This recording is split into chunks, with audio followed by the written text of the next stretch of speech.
Chapter 3. The following evening, Sabine pushed open the door and stormed into the dimly lit tavern. Damn it. Get Dax. Now one of Dax's guards ordered. A man hastened toward the back rooms, but she ignored him as she scanned the seating areas. Her target was in here somewhere. Dax would take a few minutes to arrive, and it might be enough time to get the information she needed without his interference. Sabine. Can I get you a drink? She didn't respond to the bartender's attempt at distracting her. Instead, she hung up her cloak to allow more freedom of movement. Taking a step down into the main seating area, another one of Dax's men stepped in front of her. Sabine, always good to see you. Are you looking for someone? She spared the briefest glance at Javian. Which one is Riven? Javian frowned and didn't reply right away. Sabine narrowed her eyes on him, dropping her hand to the hilt of her knife. Javian was the only one of Dax's men who would dare consider challenging her presence, but only up to a point. Lowering her voice to barely above a whisper, she threatened, "Do not push me on this, Javian. Point out Riven, and your task is done." Javian nodded toward the southernmost table. It was enough for her to pick out a man fitting the description she'd been given. Riven, the man who had sold information about her whereabouts, was drinking with several others at the table. Judging by his animated gestures and loud voice, he was more than a little intoxicated. She moved quickly to the table and kicked out Riven's chair from underneath him. He fell over backward. Everyone else at the table jumped up, but they immediately backpedaled when they sobered with recognition. None of them made any effort to help their drinking buddy. Pressing her boot against Riven's throat, she withdrew one of her knives. "I got a message you were looking for me." His eyes widened in fear. She pressed down a little harder. "Who paid you, Riven?" He opened his mouth as though trying to speak. Sabine eased up her foot, and he managed, I don't know what you're... She cut him off by pressing down again with the heel of her boot. Turning the blade in her hand so the light caught the metal, she leaned forward. "Shall I start removing your body parts until your memory returns? We can start with your pretty blue eyes." His eyes bulged, and he tried to shake his head. She eased up again, and he held up his hands in surrender. Please, Sabine. I haven't done anything. I'd never betray Dax. You have the wrong man." "Is there a problem here?" Sabine bit back the urge to curse. Dax had arrived a little too quickly. She took a step away from Riven and turned around to face Dax. He was an intimidating figure with a powerful physique. His intense amber eyes were focused on her, and she returned his gaze evenly. Inclining her head, she gestured to the man on the ground. "I'd say so. It seems your man's been selling information about me, Dax." His eyes flashed to silver and narrowed on the man at her feet. "Is that so?" Riven sat up halfway and rubbed his neck. "I swear I'm loyal to you, Dax. I'd never do anything to betray you." Dax scowled and crossed his arms over his chest. "Which is it? Are you calling Sabine a liar, or have you been selling information?" Sabine leaned against a column as Javian and Campo moved forward and hauled Riven to his feet. Riven's expression was full of panic now, and he searched the room for anyone who might intervene. The fool. No one would challenge Dax, especially when his eyes were silvered. She must be mistaken. I would never." Dax took a step toward him. "Who did you sell information to?" Sabine waited, feigning boredom as Riven sobbed and denied any involvement. Dax tended to draw these things out, but she couldn't interfere any further with his men watching. It was one thing to handle matters when he wasn't around, but another to interrogate one of his people while he was there. Javian withdrew his knife and pressed it under Riven's right eye. "Which eye did you want to keep as a trophy, Sabine?" She tilted her head and pretended to consider it. "I'm partial to the left." Dax nodded. "Take his eye, Javian." "Wait," Riven shouted, his panicked gaze darting back and forth between them. "It was Terrence. I had no idea he would send someone to ambush Sabine. He said he wanted to talk to her. He swore he wouldn't raise a hand to her." Dax took a step toward Riven, his gaze murderous. "What did Terrence give you in exchange for this information?" Riven's chin trembled. "He paid off my debts. I only told him she'd planned to meet with the city clerk's assistant around midnight. That's all, I swear." Sabine straightened. Dax wasn't asking about this person named Terrence, so he had to know him. Judging by the hardened glint in Dax's eyes, neither Terrence nor his informant would be breathing much longer. Dax would likely execute both men before she had the chance to question them. Damn it, she couldn't let that happen. She needed to learn more about the man who'd hired Riven. Putting her hand on Dax's arm, she infused her touch with a trace of magic to catch his attention. Don't kill him yet, Dax. Who's Terrence? Dax narrowed his eyes at her, but she held his gaze, unwilling to back down. Dax would cut her out of this investigation if she let him, and there was too much at stake. Her life was at risk, not his. If you won't tell me, then give me 10 minutes with Riven. Call it compensation for your man selling information about me. Riven's eyes widened. She started to move toward Riven to question him, but Dax grabbed her arm. She wasn't surprised. He'd never let her interrogate one of his men once he was involved. Demons were impossibly controlling, and Dax was no exception. In one smooth movement, she withdrew her knife and tried to move forward. Dax yanked her backward and she started to spin away, but he wouldn't relinquish his grip. Stepping hard onto his foot, she tried to sidestep. He pushed her up against the column, using his heavier body mass to trap her. It was nothing more than she'd expected. Dax had been training her in fighting techniques and weapons for the past several years. Fortunately, she'd learned to anticipate some of his moves. They'd done this particular dance many times, and she wasn't above being sneaky. Sabine pressed her knife against his abdomen and smiled sweetly. We can play later, Dax. I need answers first. He gave her a wicked grin, his eyes flashing with the thrill of the hunt and the challenge she offered. Haven't I told you never to draw your weapon unless you intend to use it? From you, this is the equivalent of foreplay. Despite herself, she laughed and relaxed her grip on the knife. Dax trailed his hand down her arm and encircled her waist. He leaned in close and whispered, "Don't run away until I'm finished here, beautiful. Otherwise, I will hunt you down, and you know how much I love the chase." She didn't reply, and he chuckled before turning back to Riven. Dax's comment wasn't exactly an agreement to share information, but he knew she wouldn't remain here for long if he wasn't forthcoming. Dax walked over to the man on the ground. "You disappoint me, Riven." Riven's chin trembled. "I swear, I didn't know what Terrence had planned. I never would have betrayed you. Terrence said he needed to talk to her without you knowing about it." Sabine winced. That was the wrong thing to say. Apparently, Dax agreed. He stormed toward Riven and grabbed the man around the throat. Yanking him up, Dax shoved him against the wall and snarled, "That is betrayal." Riven started thrashing, trying to escape Dax's ironclad grip. Sabine turned away, not willing to watch any further. Riven screamed, but Sabine knew his night was just beginning. Dax would probably keep him alive for a few days to make an example of him. It would be some time before anyone else considered betraying Dax again. Unfortunately, that meant any information she needed would have to be elicited from Dax himself. He'd never let her anywhere near Riven now, even if she insisted. For all his flaws, Dax took his oath to protect her seriously. They just disagreed on what that entailed. But it wasn't an oath to her, so her opinion apparently didn't matter, or so the old argument went. Sabine walked over to the bar and slid onto an empty stool. A loud crack sounded behind her, and from the piercing scream that followed, she guessed Dax had broken something.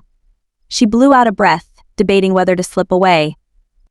Sometimes Dax enjoyed torture a little too much, but she suspected he'd meant what he said. Dax would come after her if she left. He wouldn't hurt her when he found her, but he'd take out his anger on everyone else around him. If she remained, she'd at least have a chance to diffuse the worst of it. "Take him downstairs and chain him up," Dax ordered, and Riven's screams became garbled whimpers as though he'd been gagged, or was in more pain than the human body could handle. "Find out what else he knows, but keep him alive. I'll see to him later." She didn't turn around to look. Henry, the bartender, had gone pale as he stared over her shoulder, presumably at Dax. Henry had seen a great deal over the years, so she had to assume it was particularly bad. Sabine drummed her fingers on the top of the bar. "What do you have to drink tonight?" Henry blinked at her, and she nodded toward the bottles behind the counter.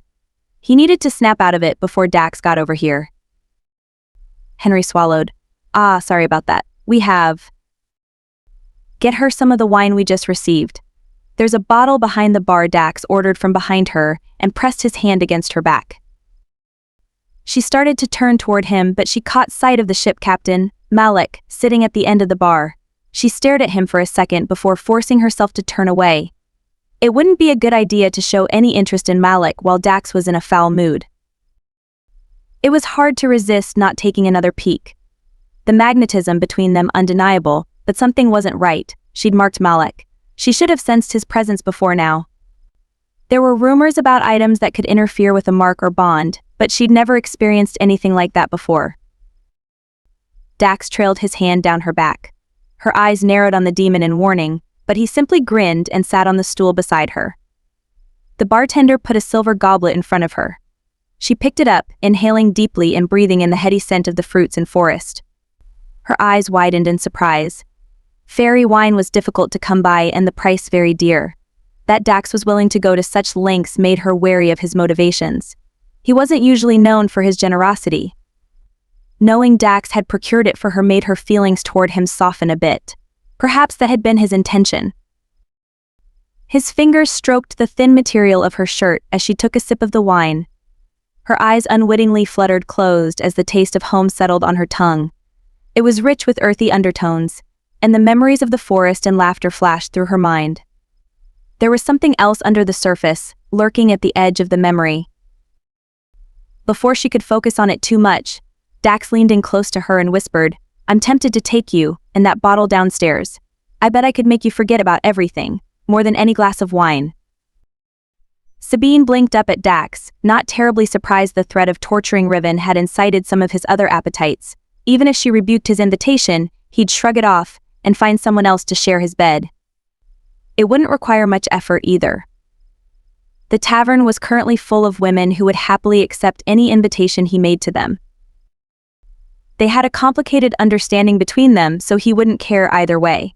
On some level she did care about him, but their relationship was built out of necessity, not from any tender feelings. Most people didn't understand their arrangement and assumed they meant more to each other than they did. Then again, most of those people were more human than other. Humans had some bizarre notions about intimacy and sex that hadn't dissipated even though they'd come to this world through the portal thousands of years ago. Sabine swirled the wine in her glass while deciding on an appropriate response. "Maybe if you tell me what you know about Terrence, I'll be more inclined to consider your offer." Dax settled back in his seat and motioned for Henry to get him a drink. "Terrence is recently new to the city. He's only been here a few months, but he's been busy making a name for himself." She frowned and took another sip of her wine. The effect was immediate, both calming and relaxing. It was probably why Dax had wanted her to drink it. She wouldn't put it past him to use the wine to lower her defenses, and this was an excellent way to accomplish his goals. Sadly, fairy wine was still a rarity here and she wasn't about to abandon her glass. It tasted different than she remembered, but it had been a long time since she'd been able to enjoy such a delicacy. Each winemaker had their own special flavor of magic, so some variations were expected. "I haven't heard of him. Where can I find him?" Henry put Dax's glass in front of him. Judging by the greenish color of the bubbling liquid, it contained his preferred beverage distilled with hops and the sweat of goblins. That might be part of the reason Posgil was always so terrified of him. Dax wasn't picky about where the goblin sweat came from. Dax didn't answer right away and instead took a long drink. Her gaze fell upon Malik again, and she idly took another sip of her wine. He watched her too and wasn't making any effort to mask his interest. His mouth curved upward, and heat pooled in the center of her belly. It was both intriguing and worrying that only a look elicited such a strong reaction in her. Sabine lifted her glass again, drinking more deeply this time. Sharing wine with the fascinating ship captain might be interesting. Malik possessed magic, of that she was certain, she just didn't know what kind or how much. Part of her wondered if the memories contained within the magic of the wine would be hers alone, or if he could walk the path with her. She was tempted to find out. Dax put down his glass. "I understand you met Malik yesterday." Sabine didn't reply right away.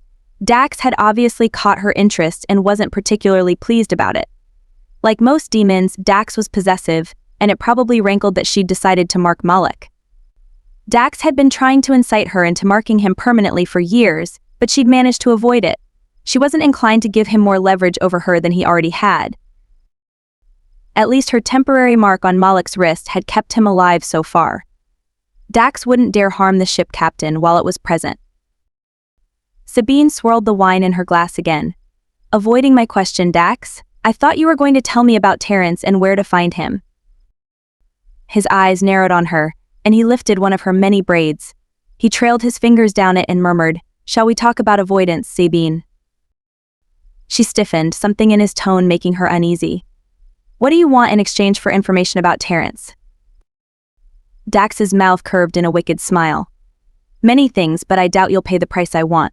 Not for one such as him anyway." Sabine was quiet for a long time before picking up her wine again. Dax was intentionally trying to keep her off guard for some reason. But she didn't know his game. She peered at him over the rim of her goblet. "I might not object to your price." Dax's face became unreadable, and Sabine realized she'd made a mistake.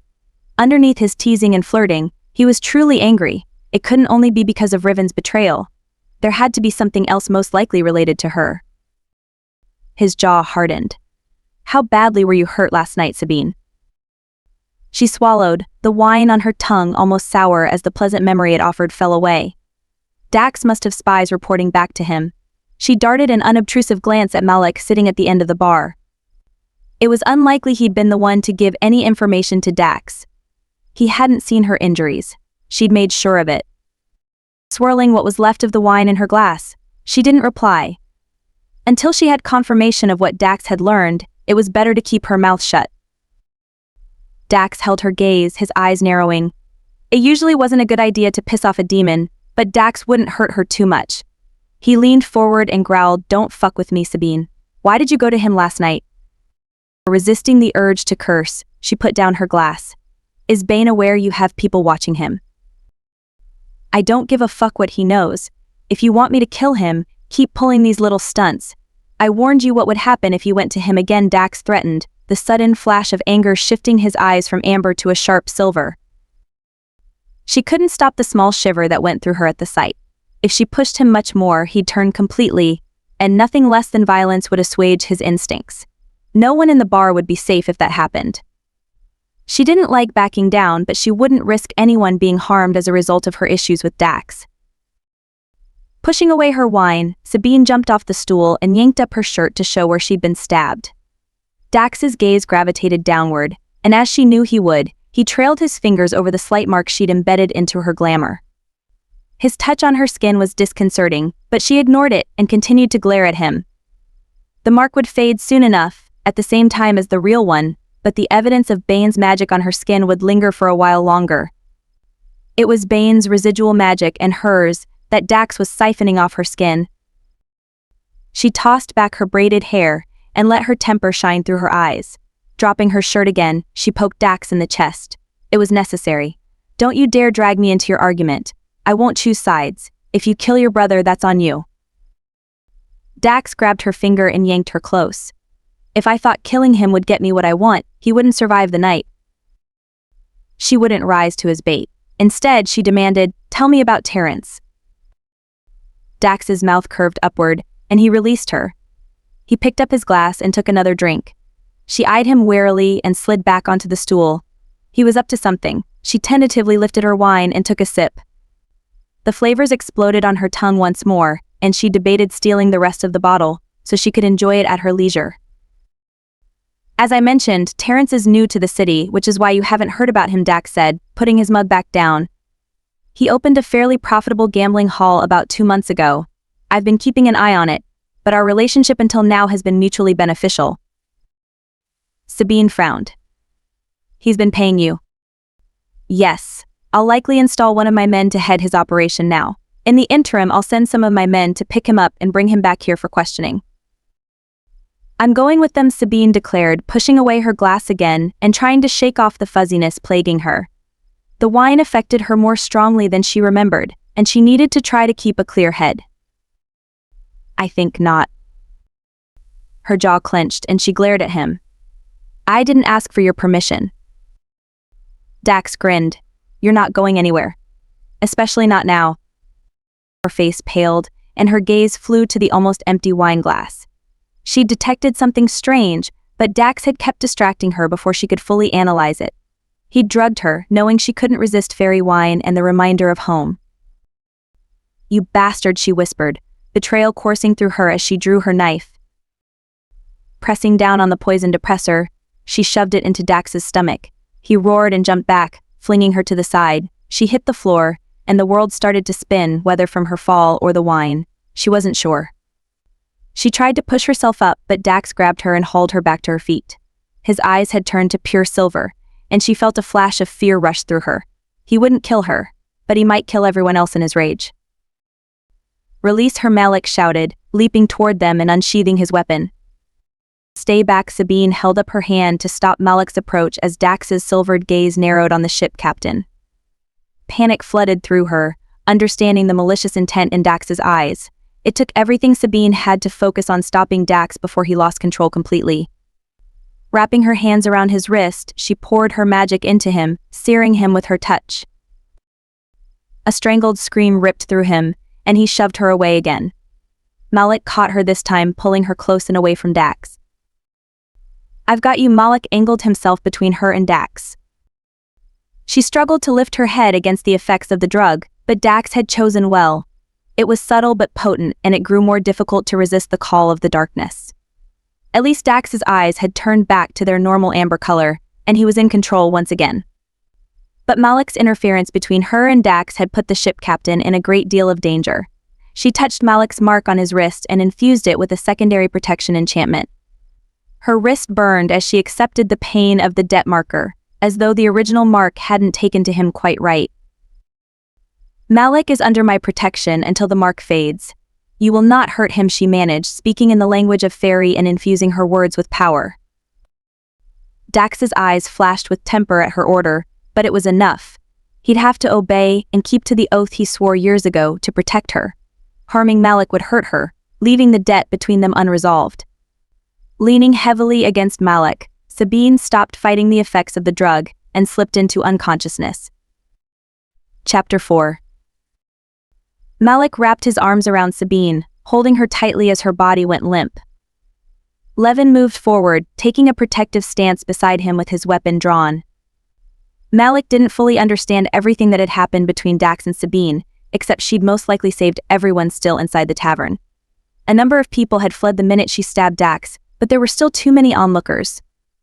When Dax's eyes turned silver, Malik had thought he might have to abandon his subterfuge to stop the demon from killing everyone.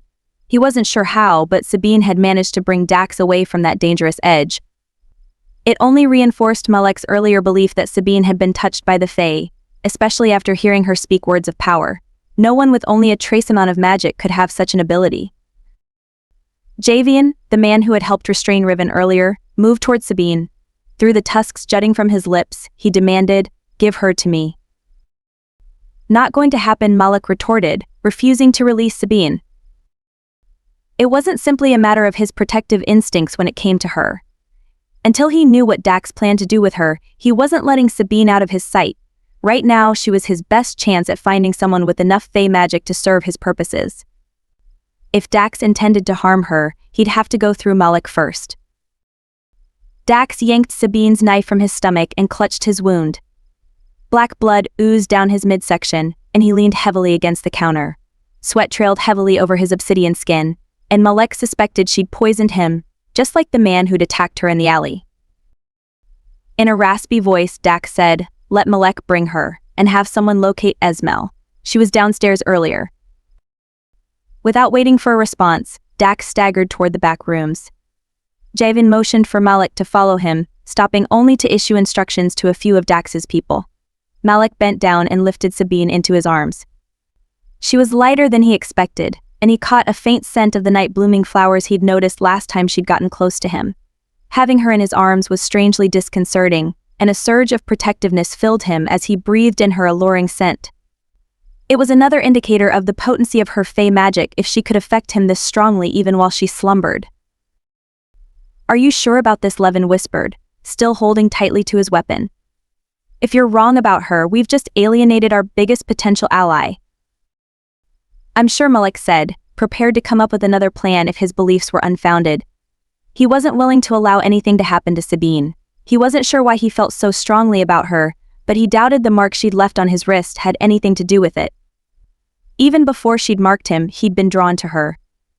It was why he'd searched for the burst of magic he'd felt that night. It had called to him. In here, Javen led him into a large bedroom suite.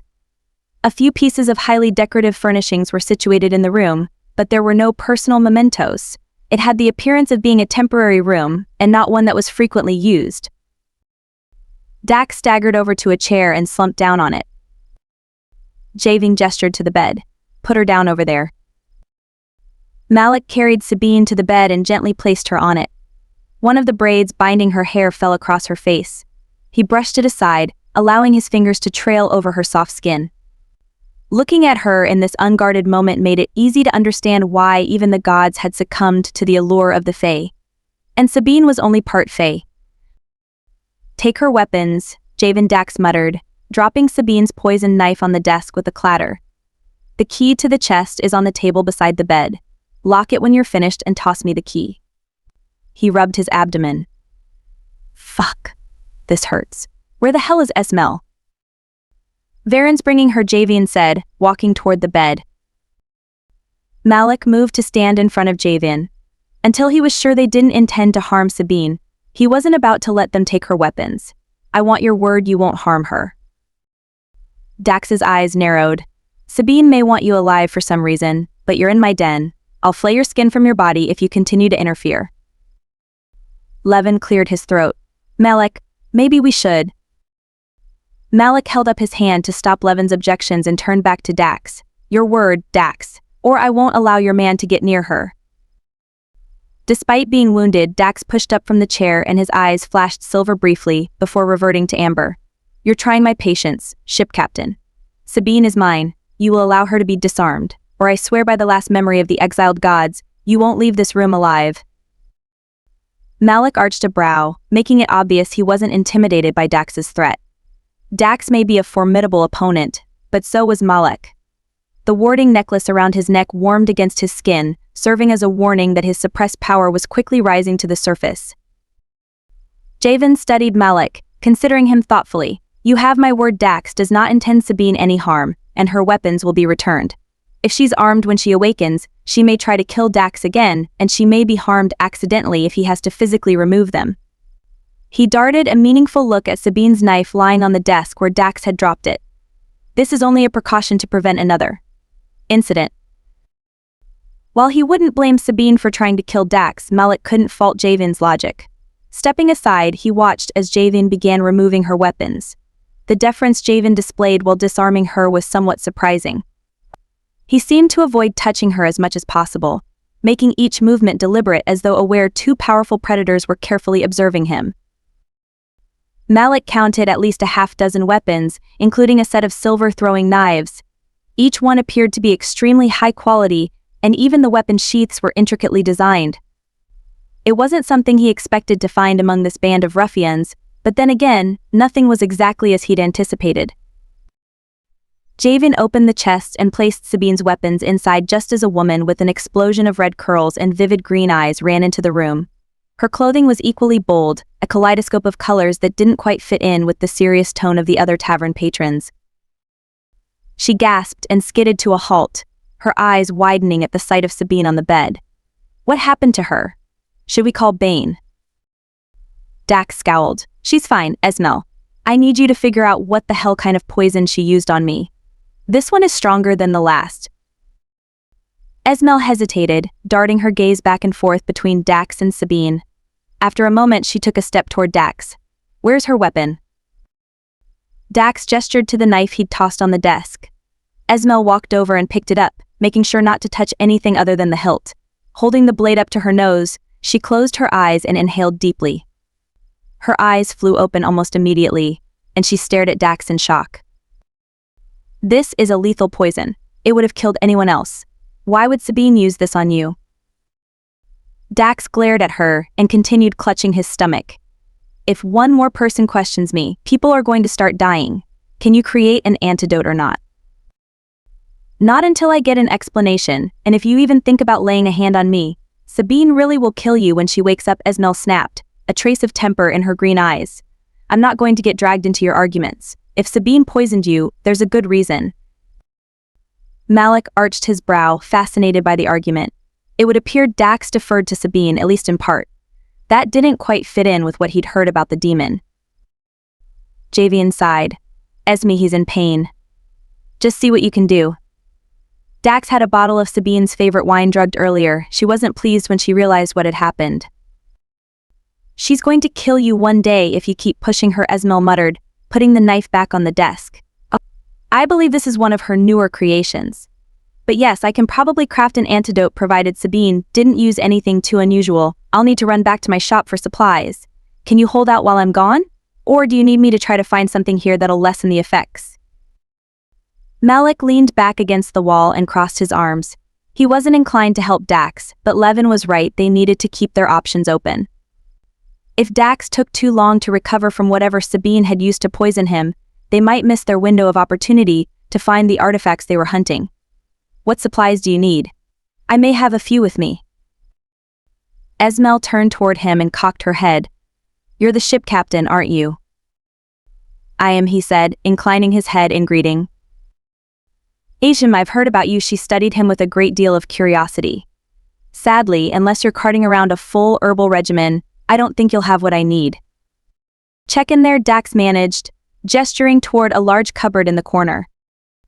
Esmel appeared skeptical, but she walked over and opened the door to reveal dozens of glass bottles lining the shelves. She let out a low whistle. Sabine left some of her supplies here?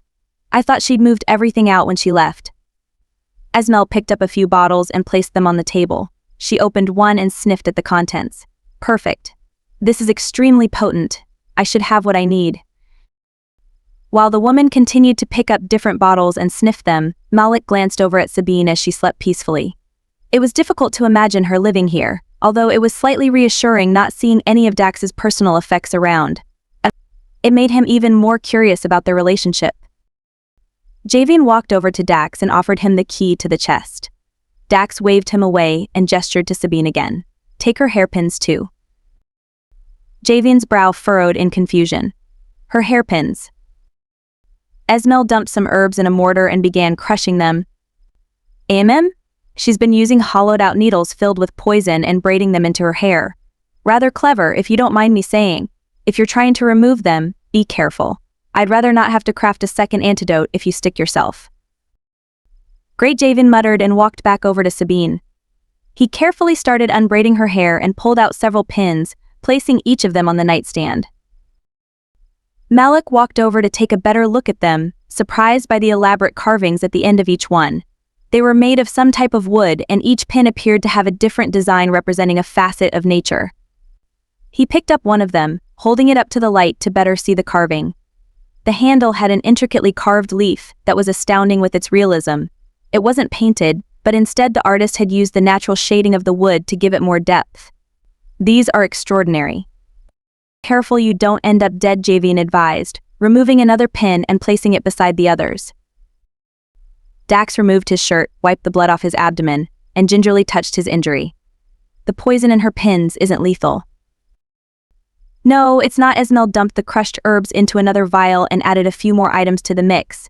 She swirled it around and added, Sabine uses a paralytic in them. It won't kill you, but you'll be unable to move for at least an hour. While Javian finished removing all her hairpins and headed back over to the chest to deposit them, Malik turned back to Sabine. The effect of seeing her hair loose around her face was dramatic. It gave her a softer appearance, and her delicate features were even more Fae-like. It was difficult trying to reconcile the peaceful sleeping woman before him with the fierce warrior he'd first met. Esmel handed Dax the concoction she'd crafted. Drink and let me see how bad the wound is. Dax swallowed the brew and put the bottle back on the table. While Esmel kneeled down to assess his injury, Dax turned toward Malik. Are you still interested in smuggling your goods regularly into Akros? Malik paused, the question taking him off guard. Dax had been intrigued when they delivered a chest of rare items to the tavern, but he hadn't brought up the business side of things until now. I'm interested. Good. Dax leaned back, allowing Esmel to poke at his injury. I'm willing to grant you rights to dock in the port as often as you need. My people will circumvent customs and help distribute your goods. One of our warehouses will also be at your disposal for storing your merchandise. Malik arched his brow. He wouldn't be opposed to having unfettered access to Akros, especially given what he'd discovered so far about their residence. But he hadn't heard the price yet, and in exchange, Dax's expression became calculating. As previously discussed, I retain first rights to your merchandise and an equal cut of all profits. You will also agree to transfer Sabine's mark to me. Esmel froze and Javine tensed. Their reaction was telling in itself, but Malek wasn't sure why Dax would request such a thing. The mark was trivial, little more than a formal acknowledgement of a barely negligible debt. Dax was giving it far more weight than he should, unless he knew something Malek didn't. The mark on his wrist tingled, and he resisted the urge to rub it. Malek wasn't in a hurry to get rid of it, least of all to someone like Dax. He didn't know everything about debt markers, but he wasn't inclined to agree until he knew the possible repercussions. While I appreciate the offer, I must refuse your terms. The mark simply represents a debt. The terms have already been agreed upon. Before Dax could respond, Esmel blew out a breath. You'll live, Dax. You consumed enough of her magic that you're healing without my interference. She picked up his discarded shirt and wiped off her hands. Although if Sabine finds out you tried to buy her mark, not even my efforts will save you. Dax didn't reply. Instead, he motioned to Javin. Take a few men and go down to Terrence's gambling hall. I want him brought back here for questioning before Sabine wakes up. And if he resists? Dax narrowed his eyes. Make it clear this isn't a request. I want answers, and I don't particularly care how I get them. If he wants to survive the night, he'll cooperate. Otherwise, start cutting off limbs. He doesn't need hands to spill his secrets. Javian inclined his head. I'll grab Varen and we'll leave immediately. Malek frowned. He didn't want to leave Sabine, but Esmel was currently checking on the sleeping woman. He suspected Esmel wouldn't allow anything to happen to her, and he needed to learn more about this plot.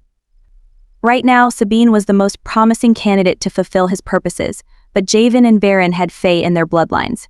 It would only prove beneficial to his purposes if he helped them resolve the situation. I'll accompany you. Javin paused, glancing over at Dax with a question in his eyes.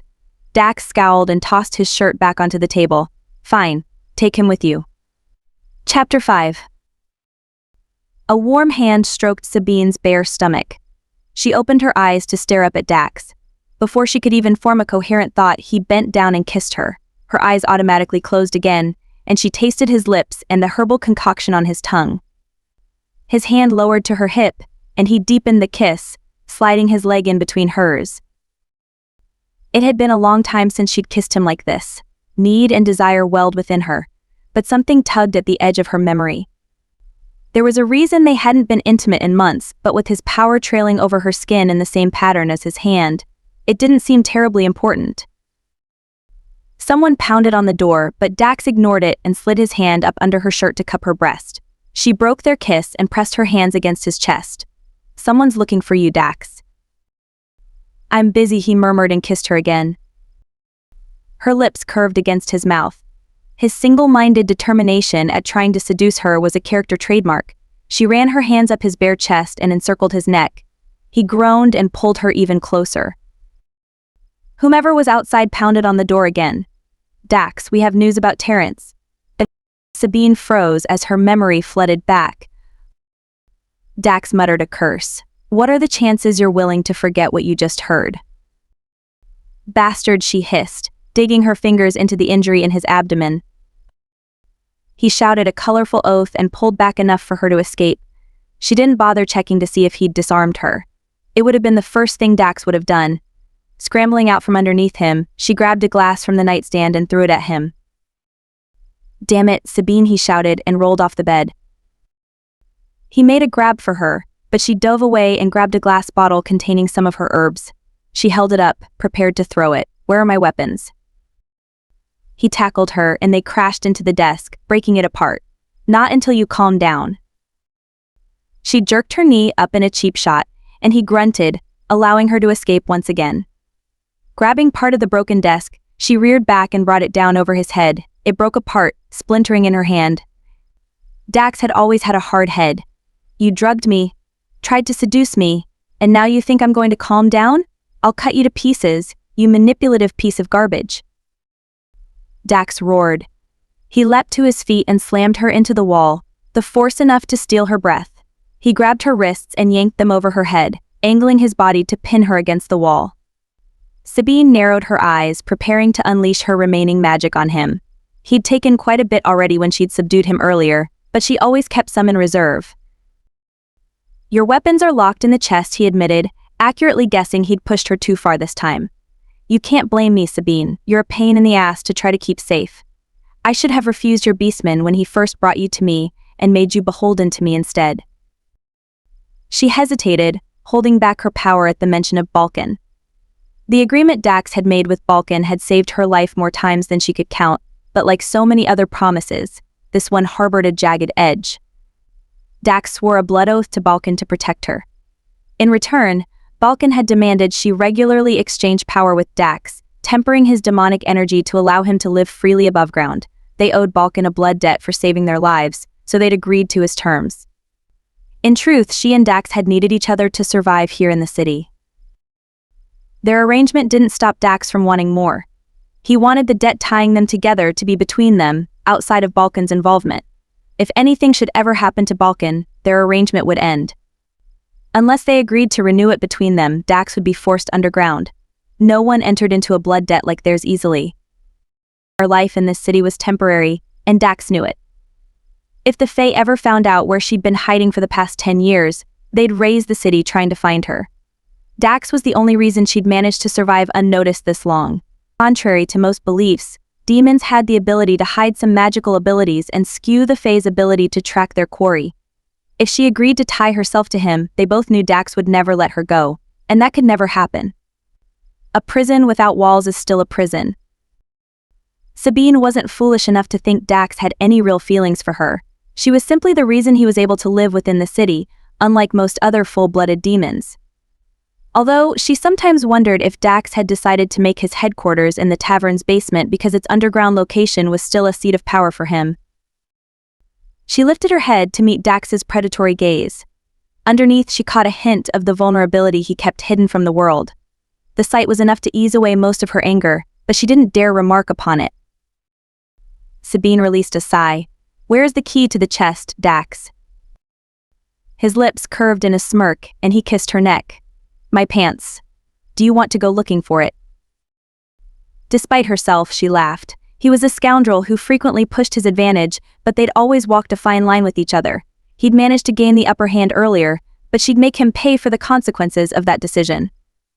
It was his nature to want to suppress her, and it was hers to keep resisting.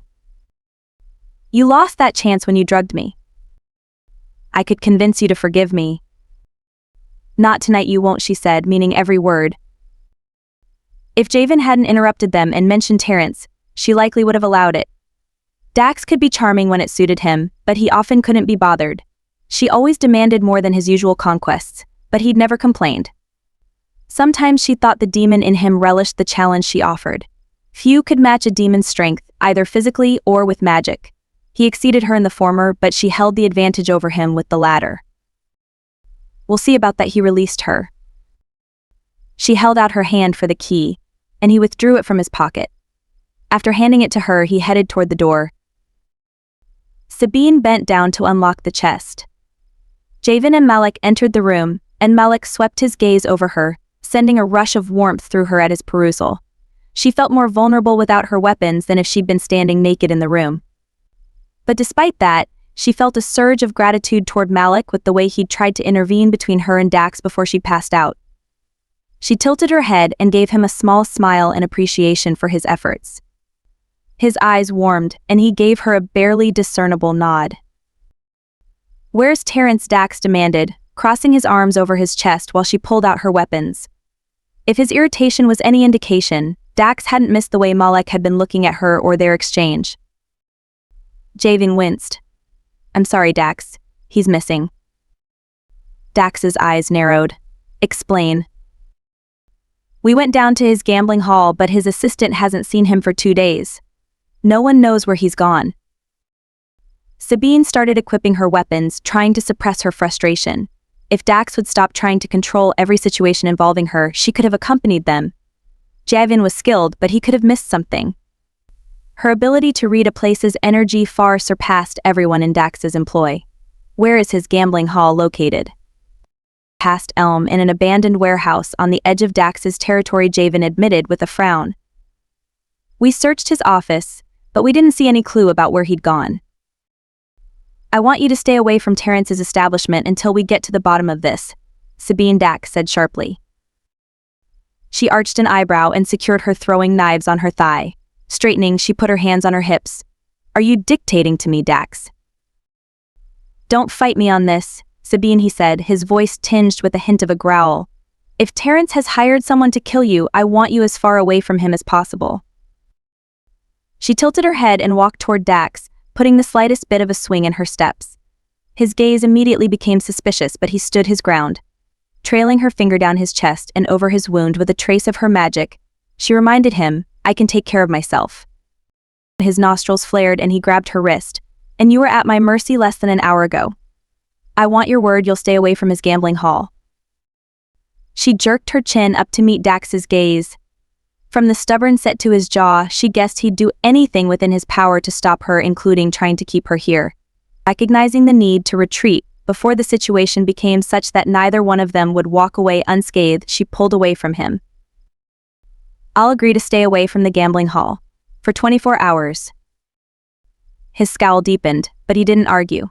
She'd have to figure out a way to find out more about Terrence without breaking her word or involving Dax. Picking up her hairpins, she placed them in the sheath with one of her daggers. It would take more time than she could spare to braid her hair. We also went to his home, Javen continued with a frown.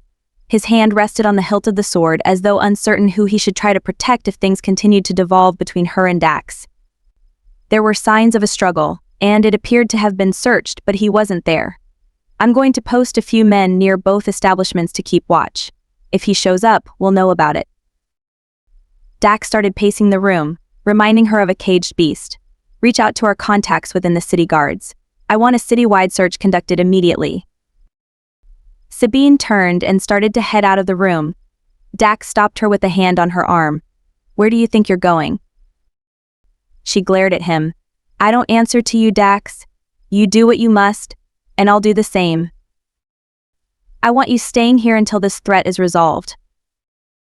Be careful making demands of me, she warned, sending a trace amount of her magic through his hand. It was enough to make her threat clear. He hastily released her arm and scowled. Without waiting for a response, she headed out of the room. It was time to find out who was responsible for orchestrating this attack and stop them. Sabine raised the hood of her cloak as she left the tavern. Even with the glamour she wore, her features were too recognizable. Under normal circumstances, she would have shifted her appearance slightly. She'd used too much magic to bring Dax back to himself after she'd stabbed him. Until her magic naturally replenished itself, she needed to conserve her strength. If someone were hunting her, she couldn't afford to make any more mistakes. Some of the Fae, or those who were part of the wild hunt, had ways of dispelling a secondary glamour. It had taken her years to develop and strengthen her current mask so it wouldn't fracture using any of their usual tricks. The moon shone brightly overhead, illuminating the streets better than the lanterns hanging along the path. Her boots crunched on the cobblestone street until she gradually softened her footfalls as she moved away from the tavern. Once she was far enough away to avoid prying eyes, she gathered the surrounding shadows until she was mostly hidden from sight. It was a minimal display of power, but it had served her well for years. Sabine reached into her pocket and withdrew one of the golden coins she habitually carried with her. Infusing it with a trace of her power, she transmuted it into wood and traced the first letter of her name. The heat of her magic formed the mark, settling into the wood as though eager to do her bidding. An old, blind woman was hunched over in front of an abandoned building, her empty cup beside her in a silent plea for an offering. Without saying a word, Sabine dropped the wooden coin into the cup with a hollow thud and continued walking. The woman inclined her head as Sabine passed, but neither one needed to exchange words. Bane would receive the message she needed to speak with him, and he'd reach out to her soon enough. Contacting Bane might cause more problems with Dax, but she needed information. Bane would have completed his interrogation of his men by now, and he'd hopefully have some insight to share. Sabine reached into her pocket again and withdrew a few more gold coins. This time she didn't bother transmuting them. For her next contact, gold carried far more weight than anything else. Turning a corner, she headed toward a more affluent area of the city, one with a heavy human influence. Akros was something of a remarkable city, founded more than a millennium ago by worshippers of the gods. It was later taken over by humans who had fled the war between the gods and the dragons. Once the portal collapsed and trapped the humans, they'd attempted to recreate their lost homeworld in the city. Although it was a melting pot of human and magical races, they didn't always live in harmony. Pockets had emerged over time, with the non-magical humans claiming certain areas of the city while specific species gravitated to different ones. No other city in the world had such a diverse mix, and living in a place with a large population of iron-loving humans was one of the last places the Fae would ever look for her. Or so she hoped. Sabine sighed, trying to bury her fatigue and focus on her surroundings. The streets weren't nearly as congested at this time of night. Walking in the direction of the local market, she rounded another corner. A young boy leaned against a wall feigning boredom, but the sharp look in his eyes made it apparent he was hunting for his next mark. Like many of the people in this area, Caleb was wholly human, without an ounce of magic in his blood. He relied on his skills as a thief to keep coin in his pocket and food in his belly. It broke her heart a little to know how some humans treated their young. Children were precious amongst the Fae and many other magical races. Perhaps it was because they were slow to reproduce, though even wild animals typically cared better for their young than some humans. Although she'd been a child once too, one with a death threat hanging over her head, forcing her to flee her home. Maybe the Fae weren't as dissimilar to the humans as she'd once thought. Pushing aside the memories of a past better left forgotten, Sabine caught Caleb's eye and nodded toward an alley. He slipped around the corner, and she followed him, halting once they were both out of sight from anyone who might be passing by. He offered her a quick grin as she dropped the coins into his outstretched hand. "What do ya need from us, milady?" She paused, studying Caleb in the moonlight. He was possibly a dozen years in age, but he carried the same worldly weight in his eyes as many of the street kids. At least he wasn't as malnourished as he'd been when she'd first met him more than a year ago. The realization warmed her. She couldn't save them all, but Caleb would survive and hopefully, even thrive. "I'm looking for information about someone named Terrence. He's been running a gambling hall with Dax's permission for the past few months." Caleb nodded. I know him. There's some hefty purses to lift near there if you're quick enough and catch him on the way in to gamble." Her mouth twitched in a smile. "I bet. Do you go there often?" He shrugged. "Nah. Better coin here. What you want to know about him?" "He's disappeared. I need to locate him before Dax finds him," she said quietly. And Caleb frowned at the mention of Dax. "Talk to Edvar. He'll know who to speak with to find out what I'm looking for. I'll stop by the crypt tomorrow evening to get the information from Edvar directly." Caleb dropped the coins into his pocket. "I can ask around for Sabine." She wouldn't put any of these children in a position to go up against Dax. Edvar was a bit different, but she wouldn't endanger him either.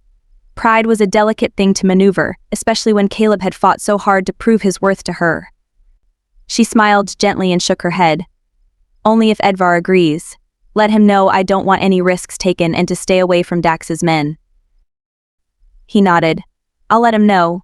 We heard some other rumors too." Caleb glanced around and leaned in closer, the overly ripe stench of unwashed adolescent affronting her sense of smell. "You know the stuff they found in the catacombs?" Sabine nodded. "They've gone and split it all up. They've been moving the treasures around the city and hired more guards to sit on him. We think they're expecting Dax to hit the places." Her eyebrows rose. Now that was interesting. Dax had been itching to get his hands on whatever they'd found in the catacombs. Some of the city builders had been making repairs to the ancient plumbing in one of the oldest parts of the city. They'd broken through a wall and had discovered a treasure trove of valuable artifacts. Ever since then, Dax had been salivating at the thought of stealing whatever they'd found. He'd asked her to make some discreet inquiries while she investigated some of the other strange rumors floating around about the city council. That's what had prompted her to meet with a prospective informant the night of her ambush. "Do you know where they've moved the items? Some are at City Hall, but we think Baxter Rassin took the best treasures to his home. You want me to find out for ya?" Sabine frowned. The councilman's home wasn't as secure as the vault at City Hall. It didn't make sense why he would have moved them there. She didn't have a good feeling about this. Not wanting to get Caleb involved in something that might get him hurt or worse, she said, "No, If they're under heavy guard, it's better if Dax handles it from here. Caleb nodded. Is there anything else I can do for ya? Sabine studied Caleb again and his eager yet filthy face. Her mouth twitched in a smile. What are the chances I can talk you into taking a bath? Caleb wrinkled his nose. WW. The smell keeps the guards from chasing too hard. Sabine laughed. Then go. Good fortune to you, Caleb. He grinned and scampered out of the alley to relay her request for information about Terrence to Edvar. It would take some time before either Edvar or Bane had any information to share with her. She yawned and stared up at the moon overhead. Whatever Dax had used in the wine had left her more than a little tired. Unfortunately, she needed to shake a few more tree limbs before finding a bed for the night. Turning back around, she headed out of the alley and toward the tavern again. The best source of information was Dax, but she wasn't up to going another round with him. However, there was someone else who might be willing to help her. She located a well-worn familiar trellis and swiftly climbed until she was able to pull herself up to the roof. The streets were much faster, but they weren't as safe as the rooftops. They were known as the thieves' highway for a reason. Keeping her footsteps light to avoid disturbing anyone who slumbered below, she hopped from roof to roof, intent on her destination. Sabine slipped through the window and into the bedroom. Malik whirled around, a knife in his hand as though prepared to strike. She paused, tilted her head, and gave him a small smile. Expecting trouble. Malik lowered his knife, his expression turning curious. Always. But I'll take your brand of trouble instead. She made a non-committal noise. Malik's bedroom was an attic room over the main floor of the tavern, but larger than some rooms Dax rented out to guests. Both beds appeared to have been used recently, leading her to believe Levin, Malik's first mate, shared the same quarters. It made sense, especially if they didn't trust Dax, and only a fool would trust a demon implicitly. Sabine walked over to the bed closest to Malik. I haven't been up here in years. Malik put away the weapon and leaned against the wall. He continued to watch her with that unnerving intensity of his. Is it the same as you remember? For the most part. Things don't change around here very often, Sabine admitted, trailing her fingers along the frayed edge of the blanket. It was well worn, like so many other things in Akros. Henry the bartender and Martha, his wife, had done a remarkable job keeping everything running smoothly for so long. Dax was fortunate to have them. Sabine walked over to the desk closer to where Malik stood. A few papers were on top, but they didn't appear to be anything other than his ship manifest and a few maps. A quick glance at the manifest told her Malik was transporting several profitable items, but nothing overly remarkable. Although, if it were her, she'd never keep sensitive information anywhere in plain sight. Any of Malik's secrets were probably on his ship or hidden elsewhere. A small engraved box caught her attention, and she traced the pattern with her fingertips. It was embedded with several colorful stones in a starburst pattern that was both beautiful and deceptively simplistic in its design. Such work was clearly the mark of a master artist. Would you like to see what's in it? She pulled away her hand and lifted her gaze to regard Malik. He smiled and opened the box to reveal a small metallic tube nestled inside. It looked similar to a spyglass used by ship captains, but it was much smaller than any she'd ever seen. He picked it up and offered it to her. Take a look. Curious, she took it from him and looked through the end. Colors, vibrant and bold, exploded in her vision. She jerked it away and Malik chuckled. She frowned and studied the piece of metal, trying to figure out how it worked. Malik leaned in closer, and she caught a whiff of incense clinging to his clothing. It was an exotic scent, captivating and alluring, and one more reminder he was completely foreign. Part of her wanted to inhale his scent again, but humans could be strange about that sort of thing. Malik gestured toward the tube. Look again. I'll show you how to make it work. After the slightest hesitation, she held it up to her eye again and took another peek.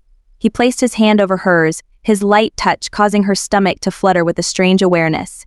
She swallowed, trying to suppress her instincts and not respond with her magic. What do I do? You turn the end like this, he whispered, his voice husky and almost right next to her ear. It was enough to send a small shiver through her. Gods. If he could cause this sort of reaction with nothing more than a slight touch, she was at a disadvantage. Keeping his touch light, he turned the end of the tube, and Sabine gasped. Colors shifted and merged in a hypnotizing and silent dance. His warm breath tickled her ear as he murmured, "It's called a kaleidoscope." "It's beautiful," she whispered, unable to tear her gaze away from the swirling colors. "I've never seen anything like this." His fingertips brushed against hers again, and she lifted her head to find him studying her intently. He searched her expression for a long time. "If I offered it to you, would you accept it?" Sabine frowned and reluctantly put it back in the box. For him to ask such a question might mean he suspected her origins. It could be innocent, but he'd also caught her using major magic on the night of the attack, and then using glamour to cover up the tattoo. One incident might be explained away, but she'd been careless lately. Even using her magic to temper Dax's rage earlier had been a mistake. Too many coincidences could force her into betraying all her secrets. It was regretful, but spending too much time with him was probably dangerous. At the very least, Malik had some knowledge about the Fae. It wouldn't be difficult for him to draw his own conclusions. His life would be forfeit if he discovered the truth. Dax or Bane would kill him without question. She didn't want anyone else's blood on her hands unnecessarily. "Your offer is generous, but I'm wary of accepting gifts." He nodded and closed the box, hiding the wondrous creation from view. "I can understand that. Perhaps you'll reconsider once you get to know me better." She didn't respond. Instead, she studied one of the maps spread out on the desk.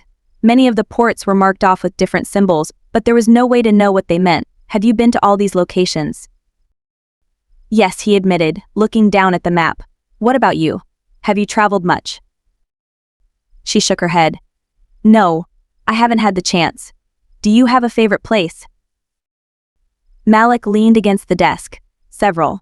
One of the most unique was Razadon." Her eyes widened. "You've been to the Dwarven city." He chuckled. "The last time was about 2 months ago. They're selective about who they'll trade with, but it's always profitable."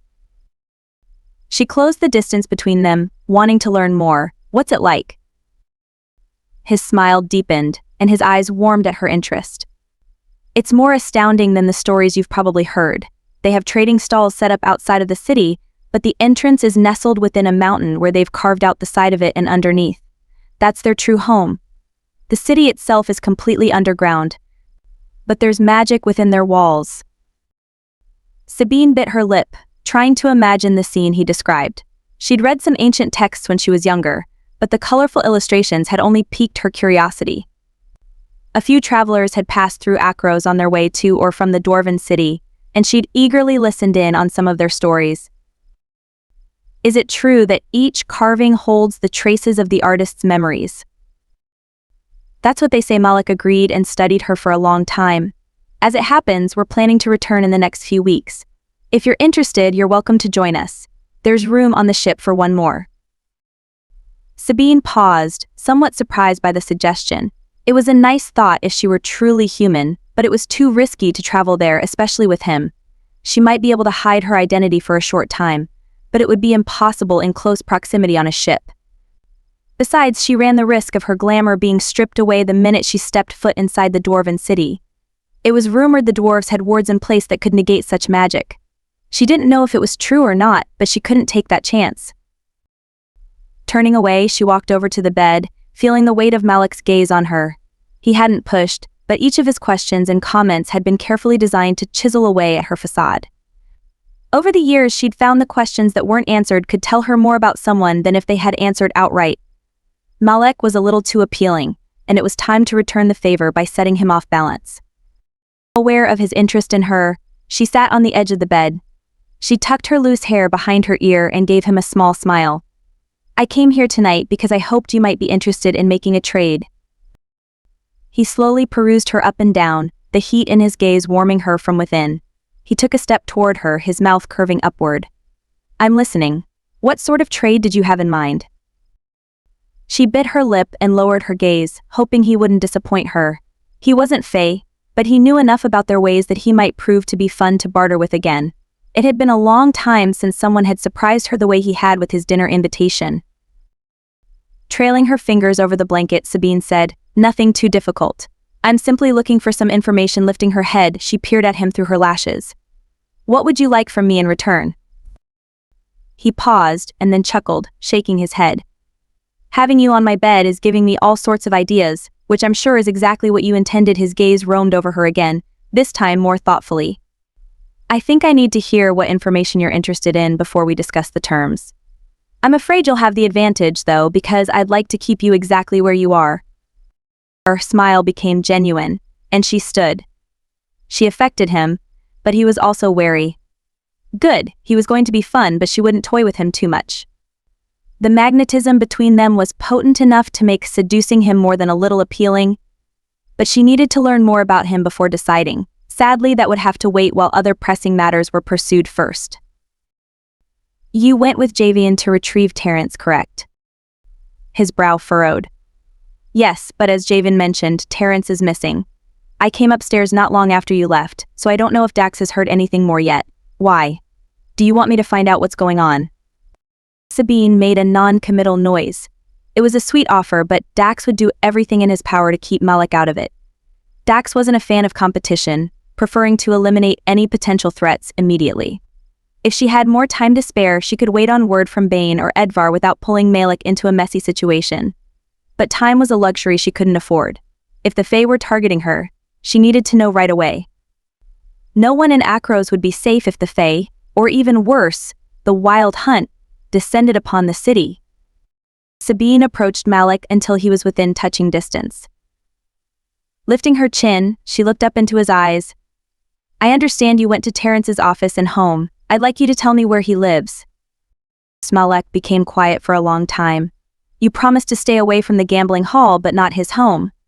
I'm assuming you came to me because you don't want Dax to know what you're planning." She gave him a small smile. "Dax can be somewhat overprotective at times. I don't think either of us is willing to go another round tonight." Malik frowned. "I'll give you the information you want, but in exchange, you will allow me to accompany you." Sabine froze and narrowed her eyes. "I work alone." Malik shook his head. "Not tonight, that's the price for my help." "Then there is no deal between us." She turned back to the window, but his voice stopped her before she could withdraw from his room. "Someone is trying to hurt you, Sabine. I know you can take care of yourself, but if these people are determined, another weapon by your side may help." Turning back around, she studied him, trying to figure out his motivation. "Why would you offer this?" He hesitated, and she had the impression he was trying to come up with a believable reason. "I know we've only just met, and you don't have a reason to trust me yet, but I'd like to help you. Something about you, I'm not sure I can adequately explain, but I feel protective of you. I'd also like to get to know you better, although I believe you already knew that." Something wasn't right. Sabine glanced at the mark on his wrist. She'd deepened it with a secondary protection when he'd tried to intervene between her and Dax, but the mark was only supposed to go one way. He'd somehow managed to block her from sensing him when she'd visited the tavern earlier too. Malik smiled, his blue eyes twinkling with humor. "No, it's not your mark. I enjoy it. It's a connection of sorts." She frowned, wondering if he was somehow resistant to her magic. "You shouldn't be able to feel anything from it." Malik paused. It set her even more on guard. He was hiding something. An air of magical energy surrounded him, but it was suppressed somehow, as though his power was warded against detection. Maybe that's why her mark wasn't working correctly. Those type of wards were extremely rare and usually crafted by powerful witches. She could try asking Esnel, but her witch friend didn't usually dabble with that sort of magic. Another witch at the behest of Bane had crafted the warding bracelet she usually wore, but it was only designed to warn her against magical attacks. "Sabine," he began hesitantly, taking another step toward her. "I can't tell you too much, but my promise to you still stands. I swear I mean you no harm." She believed him. It was strange to trust him. She hardly knew him. In a way, he reminded her of Dax and Bane. He wasn't a demon, but she could sense a similar power slumbering within him. It was skewed, as though it hovered right outside her field of vision. If she turned quickly enough, she might be able to catch a glimpse. Dax and Bane had come into her life for a reason, and if she hadn't trusted them, she never would have survived the past 10 years. Malik was different, but the gods had brought him to her too. If she were honest with herself, she felt protective over him too. Otherwise, she never would have risked marking him. Such things were never done lightly, even when the mark was trivial. The realization was enough to make her discard her earlier objections. She tucked her loose hair behind her ear. How do you feel about heights? Malik arched his brow and his mouth twitched in a smile. I don't have a problem with them. Why? Sabine smiled. Come along, Captain. If you're determined to join me, we're going the scenic route.